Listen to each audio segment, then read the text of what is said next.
Hello and welcome to Rajya Sabha Television. You're watching The Big Picture with me, Frank Rausen Pereira. Prime Minister Narendra Modi, who left for Bangkok on Saturday, said India will consider whether its concerns and interests in trade, in goods, in services and investments are being fully accommodated when he attends the meeting of the RCEP there. Prime Minister Modi is in Bangkok to participate in the 16th ASEAN-India Summit on November 3rd. He will also attend the 14th East Asia Summit and the 3rd Summit meeting of nations negotiating a regional comprehensive economic partnership, that is RCEP, on November 4th. In his departure statement, Prime Minister said ASEAN-related summits are key elements of India's foreign policy, most notably our Act East policy. Highlighting the importance of East Asia Summit, Prime Minister said it gives an opportunity to present our vision for the Indo-Pacific region. The Prime Minister added that during the visit, he will also hold bilateral meetings with a number of other world leaders present in the Thai capital for related summit meetings. On this edition of The Big Picture, we will analyze India's Act East policy. Joining me on the program today are Rajendra Harshe, Foreign Affairs expert, Ashok Sajanhar, former ambassador, and Professor Swaran Singh, Centre for International Politics, JNU. Thank you to all my guests for joining me on this edition of The Big Picture. Professor Harshe, let me begin the program with you. Of what importance is East Asia, Southeast Asia to India? It has been very important area for all this while actually. And if you look at it, since 50s we have been taking interest and very active interest in this area. But interest they began to take particularly so after Narasimha Rao became Prime Minister, when we initiated our Look East policy. After that, in 1994, we joined ASEAN as a member of the forum, and we are continuing with it. We are also part of East Asia summits, and all the Southeast Asian countries are so significant as far as India is concerned in terms of trade. We have something like 600 million with whom we can trade, and the trade figure is always mounting. Currently, we have something like 72 billion worth trade with all this region. Trade relations will of course grow. There are certain key countries in India's view, that like Singapore, like Malaysia, Thailand, that will continue. But apart from trade, there is also security dimension to this entire relationship, and securing Indo-Pacific region and securing India's status in the Indian Ocean region is equally important for us. And seeing all these kind of perspectives actually, trade, security, culture and constant bilateral as well as multilateral arrangements, these are important areas in which India can contribute, and particularly when we are thinking of regional comprehensive arrangement as far as trade is concerned, there is a good deal of negotiation possible. It has to be made, and there are also pluses and minuses on both the sides. This has to be underlined because somewhere China is also part of it, which is major power in Southeast Asia, South Asia, and also coming up rising power in Indian Ocean and Indo-Pacific Ocean. There is Japan, there is South Korea, and as far as India is concerned, it has its friends in Quad, Australia, India, Japan, and United States. But India also has to secure its kind of relationship in the entire Indian Ocean region for its own security, where it is fighting terror all along. There are many reasons, and it will come up in the discussion later. But let me kind of then sum up by saying that trade and security together, they constitute really the base on which this can go on, and how Prime Minister Modi takes it over and also strikes bilateral and multilateral accord, it will be kind of for us to see now during the next week. Absolutely. So, Ambassador, since we're here, let's talk about trade and this particular region, of course, to the east. Historically, we've seen that there has been some kind of an imbalance when you look at the trade in this particular region. How much of an issue is that, and do you believe that that can be sorted out going forward? Well, as you said, there has been an imbalance, meaning if I were to look at the progression of our trade with the ASEAN countries, with the 10 members of the ASEAN countries, starting from 1992 when we started the Look East policy. At that time, ASEAN was only 6. 4 members joined later in the 90s. So at that time, our bilateral trade, overall trade was about $2 billion. Then when we started negotiation for the free trade area in goods with ASEAN countries in 2003, then our overall trade was about $12 billion. That means progressively compounded rate of growth had been about 12%. From 2003 to 2009-10, when we finalized the free trade area in goods, that time our trade had increased very significantly. By 2012, when we marked the 20th anniversary as a dialogue partner with the ASEAN and 10th anniversary as a summit relationship, because 2002 we started a summit relationship, our trade had grown to about $72 billion. That means there had been an annual progression of about 23% from 2003 when we started the negotiations on this. So it has increased, it has grown very rapidly, but it has been imbalance.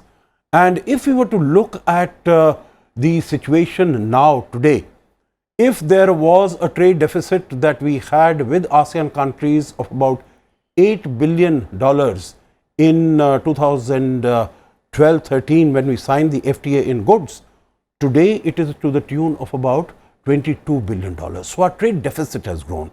So when, what you referred to, the Regional Comprehensive Economic Partnership Agreement, when we have negotiations on that, then we have to see that as far as the trade deficit, there are 16 members. In addition to India, there are 15 other members which are negotiating RCEP. But if we were to look at our total trade deficit with all the RCEP members, today it is to the tune, or last year, it was to the tune of $107 billion. Out of that, of course, about $55–60 billion is accounted for by China. About $22 billion, as I said, $22 to $25 billion by ASEAN, and rest by Japan, South Korea, Australia and New Zealand.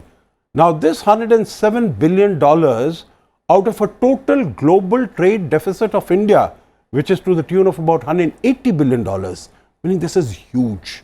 So when we are talking of the RCEP negotiations going forward, we have a large number of concerns, and we can of course discuss that on the overall, at the macro level.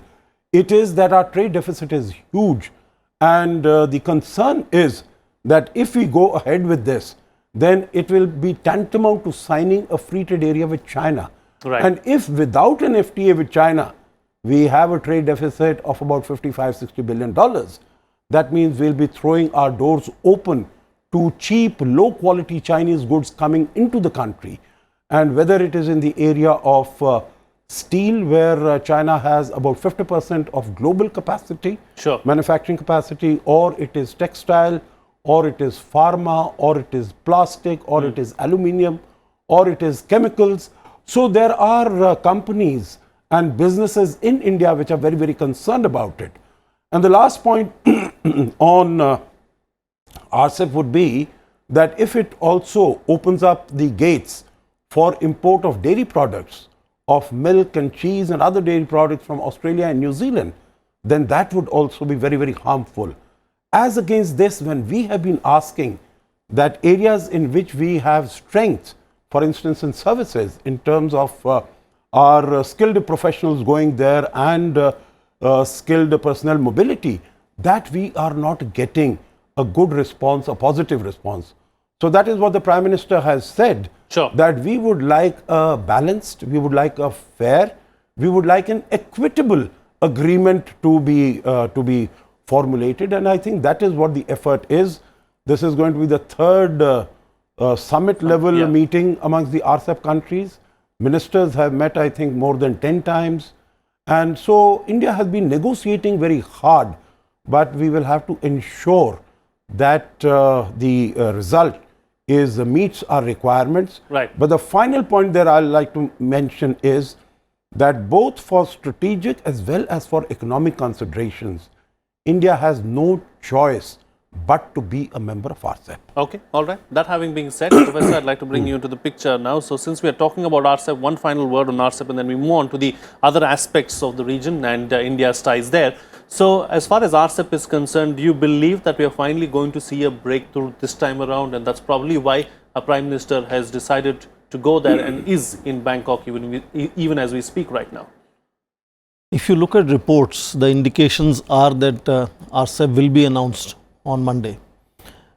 What kind of contours would emerge when it is declared? What will be the timeline for signatures?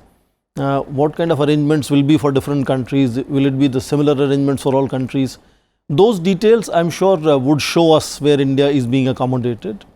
And India definitely will be accommodated, because if you notice that China already has an FTA with the ASEAN and much of these other countries.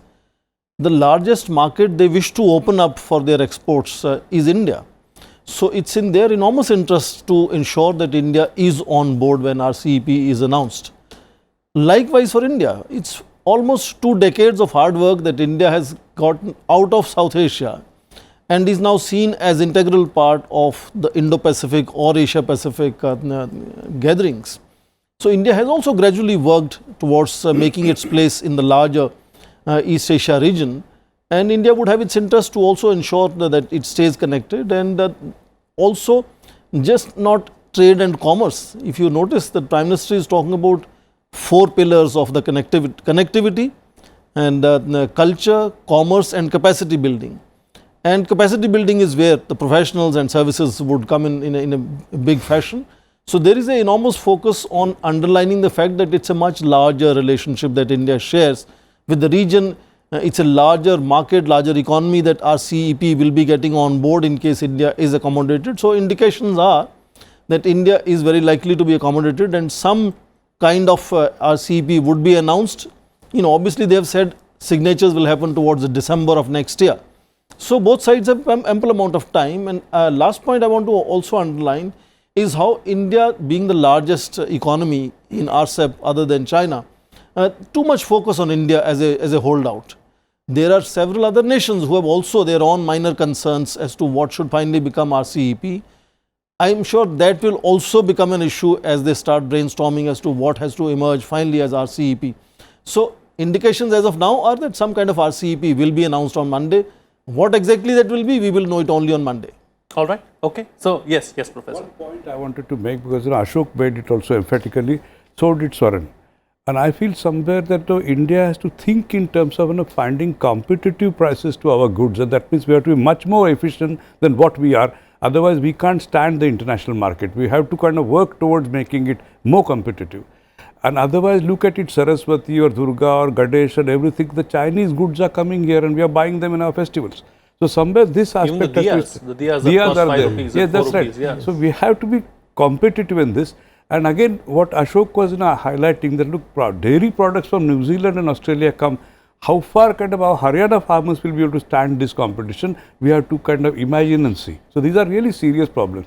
But by and large, I can see what Swaran is saying, that there is a kind of point we have 1 year of time to wait for, and possibly strategize better to see how we join it and also make it effective. Because now we are somewhere getting out of South Asia and connecting ourselves to much larger world of Southeast Asia. Sure. Okay. Right. So we spent quite a bit of time on RCEP. So let's move on and talk about certain other aspects. One comment on RCEP, because it's very, very important.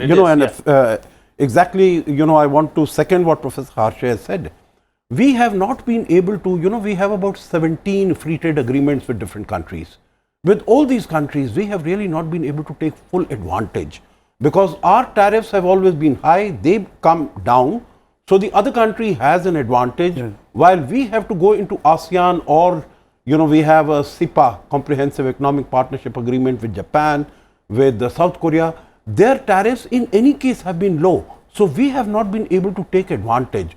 So that is why, as far as our industry is concerned, there is an apprehension that we will lose out in this. Right. But our manufacturing has to become more competitive. Sure. There is no alternative. And I think this is a responsibility both of the private sector as also of the government. Right. I think the major reforms, whether it is in capital sector, whether it is in labor, whether it is in land, I think we have not undertaken any major reform since the early 1990s. And I think this is a good time. Many countries have used external pressure to make changes in their domestic laws.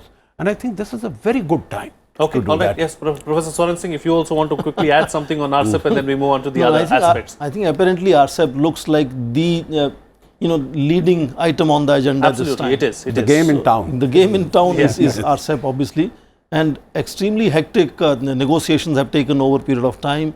I think this is one of the treaties which has seen very frequent meetings at all various levels. And assumption is that during the Mamallapuram meeting of President Xi Jinping, China being the leading flag bearer of pushing for RCEP right now, and India being seen as a holdout, assumption was that some kind of understanding would have appeared there, and that will be now taken to ASEAN leaders. And therefore, assumption is that something is being announced very quickly. But my assumption also is that this will be very, very skeleton level at this stage. Details will be more important, will be worked out in coming 1 year. Okay, all right, moving on now. So, as far as the region is concerned, Professor Harshe, what does the region mean, and how do things play out in the larger Indo-Pacific structure? I tell you what, when you think of the region, one very obvious thing is, whether one likes it or not, India has emerged as an important power center in this area. And that somewhere it is Indo-Pacific region and United States also endorses it, means somewhere India is something. At the same time, we cannot forget the fact that China is the most powerful Asian country today. And the major challenge that India is facing is owing to China and its different strategies. For instance, one can see that, somewhere China is surrounding India with its allies in some way by building ports. You have Gwadar port in Pakistan, Sittwe in Myanmar, Chittagong in Bangladesh, Hambantota in Sri Lanka. Chinese have gone to kind of Djibouti, they have gone to Kenya, they have gone to Tanzania. And India has to look at its security from the point of view of how Chinese moves are there in this entire region. So, somewhere from Southeast Asia and West Africa, India has to look at the entire region very, very carefully. I would even go further and say that if China plays such significant role in Southwest Indian Ocean, India should not fight shy of playing role in even countries which are near Pacifically near China. Like, wherever it is, use kind of Vietnam, use Southeast Asian countries to play role in the Pacific region, because India need not be always inhibited in playing such role. Just the way China is playing it, we can play.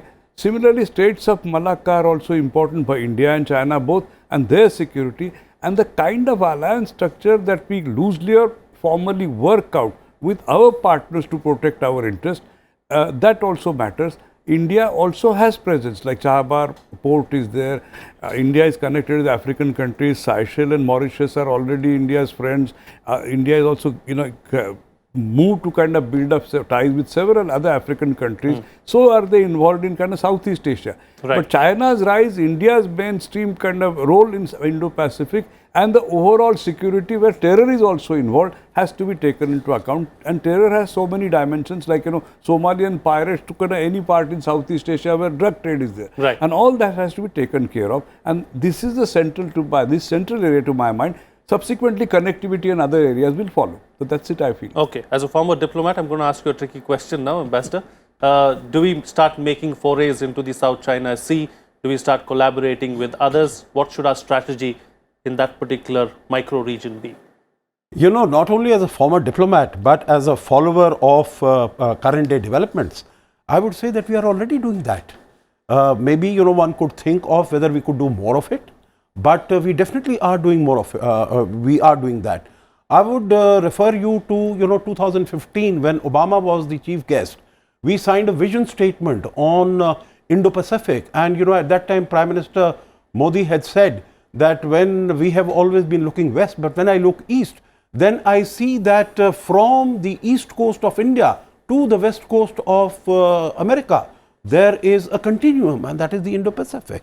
So, whether it is the usage of the term Indo-Pacific, whether it is India's involvement in the Quad, which started earlier in 2007, but for about 10 years it was jettisoned, but it was again revived in 2017 at the Manila East Asia Summit in November. And then after that, there have been 4 meetings already held, the last one having been held on the margins of the UN General Assembly in New York on the 26th of September. And that was upgraded to the ministerial level. So I think when China is flexing its muscles in South China Sea and in the region in terms of occupying, using, militarizing that region, India is collaborating with a whole host of countries, you look at our bilateral relations as far as Vietnam is concerned, you know, whether it is in the area of defense, we have taken 2 blocks, 127 and 128 off the shore of Paracel Islands, which are a part of the exclusive economic zone of Vietnam. And notwithstanding the fact that China has been threatening us that you have to take China's permission if you want to exploit, because, you know, all the region, about more than 80% of the South China Sea, which is about 3.6 million square kilometers, you know, that under the 9-dash line, that belongs to China. But India has gone ahead and continues to prospect in those waters. The fact that when Prime Minister Modi was in Indonesia, we signed a project on developing the port of Sabang, which is right on the top of the island of Sumatra in Indonesia.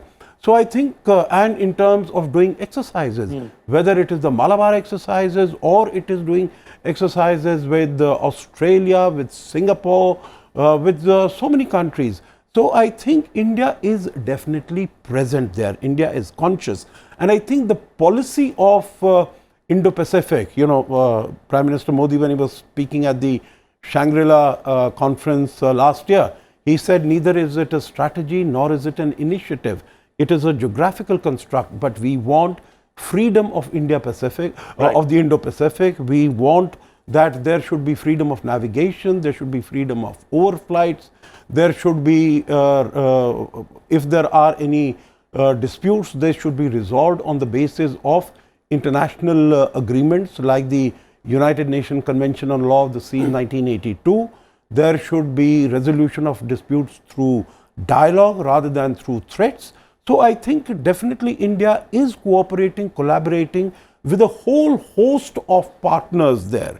And not all of them, you know, there are different in Quad, it is a different configuration. Right. And Indo-Pacific, what we've said is that it should be open, it should be inclusive. So there is a possibility, even it is not directed against any country, not against China. Sure. So there is a possibility of involvement, engagement with those countries also, and it should be transparent and it should be balanced. Okay, all right. So, you know, Professor Swaran Singh, in recent times, we've seen tremendous success as far as our West Asia policy is concerned, be it Saudi Arabia, UAE, or any of the other, Jordan, or any of the countries in that particular region. But if you look east, do you believe that the area needs a little more attention, a little more special attention? And, you know, what are the areas in which the ties are lacking, do you think? You are right that the recent period has seen a little more success in engaging West Asia. That's partly because it's a new engagement. The attempt is very new. Attempt is as part of multi-alignments, which means you are willing to build partnerships with as many countries as possible, irrespective of ideologies and other issues. And that has seen a success in West Asia. In the East, I think we have to really look at what is India's niche advantage in engaging East Asian countries. And in that case, you see, while United States is predominantly a military power in the region, China is predominantly an economic power in the region, though their areas do overlap. I mean, China is building military naval facilities. The United States is focusing on international trade and investments in technology transfers. India's niche here is very different. India's niche is civilizational, cultural. So from ancient times till about Chola's empire, 10th century, we had thriving. We were the most important civilization to connect to in all of these societies. Then juxtapose that with your freedom movement. All our national liberation movement iconic figures had links in these countries, had communications with these countries, which some of them continued after independence also. And last point I want to make is, as the global politics is shifting from state to intersocietal linkages, with technology infusion, individuals are becoming what Gandhiji used to talk about, sovereign citizens. We are moving towards sovereign citizens where each individual is so empowered that he can connect world over, influence things world over, and therefore shift from interstate to intersocietal linkages. And therefore, if the economic relationship will have advantage up to a certain point in time, let's say about 4 or 5 more decades. Then ultimately, when people to people connections become the strongest element of exerting influence, Then India's linkages, which are civilizational, cultural, commercial and of freedom movement, would be India's niche area. And I think by that time, India can come back and become extremely influential nation in determining the trends of life and decision making in this whole entire region. Right. So I think we are focusing on some of these elements, and you can notice that culture and diaspora has become a main element of India's foreign policy in at least recent times. Sure. So we are looking at that forward future, and that I think is going to be really India's advantage point in engaging these East Asian countries. Okay, all right. Closing comments now from all my guests with the best way forward. Starting first with you, Professor Harsha. Simple thing, actually, Southeast Asian region, culturally we can connect, and they have changed religion, some of them like Indonesia, but they have not disowned their past and ancestors. And so those connections were there and they will be there. So there was a very right kind of argument Dr. Swaran Singh was making, and I endorse it. And plus, all the other areas which we examined, somewhere as far as trade is concerned, that's a more down to earth practical reality, and how we shall reduce the trade deficit and how we'll galvanize the local economy in the conditions of slowdown is a major challenge before us. But I'm sure some solution will be found if country works together for this and competitive prices are earned. And I'm sure tariff barriers also somewhere will have to be taken care of, and they will be in the Prime Minister's visit. These are kind of important challenges, and India will face it. That's how I feel. All right, Ambassador. I think the most important in terms of discussions is going to be on the 4th, that is on RCEP. And I think there we should negotiate very hard, as we have been negotiating. There are a number of weapons in our arsenal, which we have sort of, suggested as far as limiting imports from China is concerned, whether it is the auto trigger mechanism. I think that we should be able to get some satisfaction on, whether it is in the area of rules of origin. But I think we need to do a lot of work at home also. We are not a part of the global value chains. And I think these days it is the global value chains which are really driving the agenda. So both while we negotiate hard and tough on the RCEP side, I think we need to introspect, we need to look inwards also and make ourselves more competitive. That's on the economic side. As far as security and strategic side is concerned, I think in terms of we've been doing good. I'm quite satisfied with the progress that we've been able to make. But I think we need to continue this engagement, like with Indonesia we have done recently, with Singapore, with the Philippines, with Vietnam, with Thailand. So there are a number of possibilities here, which we should take forward. And the last point is the success of the Act East policy will also to an extent be defined by the difference we are able to make to the life and commerce of our people in the Northeast. And because there the connectivity becomes extremely important. Sure. And we have the trilateral highway going, we have the Kaladan multimodal transit project going. They have been going on for quite some time. They need to, we need to have closure on that and try to integrate the northeastern states, the 7 northeastern states, more closely, both in terms of people-to-people connect, as was being mentioned, as also economically and also in terms of land linkages. Okay, very quick closing comment from you. India has been the strongest votary of norm-based multilateralism. And the region we are talking about has witnessed increasing contestations between China and United States.